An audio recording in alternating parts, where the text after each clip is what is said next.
Hi, I'm Marcus, and today I will be going over the flow diagram of our brew. So to begin, we started off with 120 grams of green beans, roasted it at a 699 setting, and we ended up with 105 grams of roasted coffee beans. The energy for roasting these beans was about zero point 0.11 kilowatts per hour, and specifically, it was 0.083 kilowatts per hour per gram of coffee of the green beans. We then used 80 grams of our final roasted beans and grinded it up. So we ended up with 80 grams of coffee grounds. At the same time, we warmed up room temperature water with an electric kettle at 94 degrees Celsius, and the amount of energy we used for that was 0.14 kilowatts per hour. Then we distributed our coffee grounds and total heated water into four clever drippers. So 20 grams of coffee grounds and 300 grams of heated water into each clever dripper. We ended up with our final brew, which was 958 grams, the TDS 1.32%, and our percent extraction, which was 15.807. We have a paper that shows all the math at the end for the wattage, and now I'm passing it along to our one and only process man, Malik. Thank you for the warm welcome, Marcus. My name is Malik, and I'll be going over the process it took to develop our competition day brew. So, 2 weeks before competition day, we roasted 120 grams of green Columbia beans, which turned into 105.8 grams of roasted Columbia coffee beans. We used a Columbia brew partially because we thought it was a decent tasting coffee, but also because we found that Columbia beans tasted less bitter. The whole process of roasting the beans at 699 for about 3.7 minutes and cooling gave us an energy usage of 0.11 kilowatt hours. So, we have our beans, now it's game day. We ground up 60 grams of coffee beans on size 25 and separated them into three clever drippers.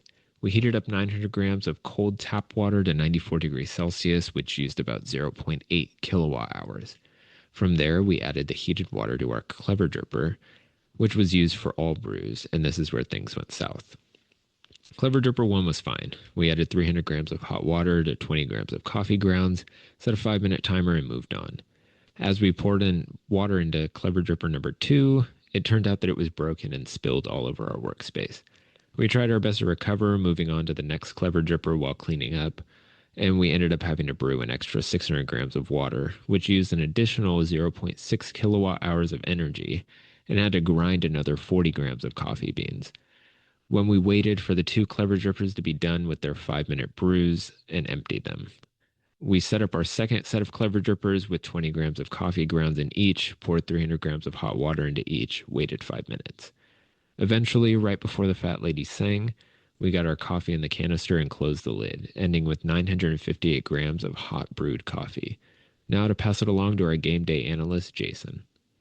Hey, just kidding. It's Malik. Looks like I'm the game day analyst. A lot of things went wrong on the day of reckoning.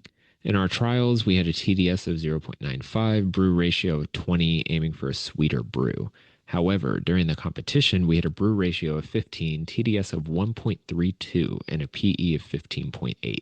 I think our TDS being higher than expected, wrong brew ratio, and the clever dripper breaking all contributed to our trials and tribulations.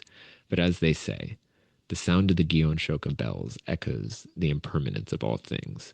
The color of the Sala flowers reveals the truth that the prosperous must decline.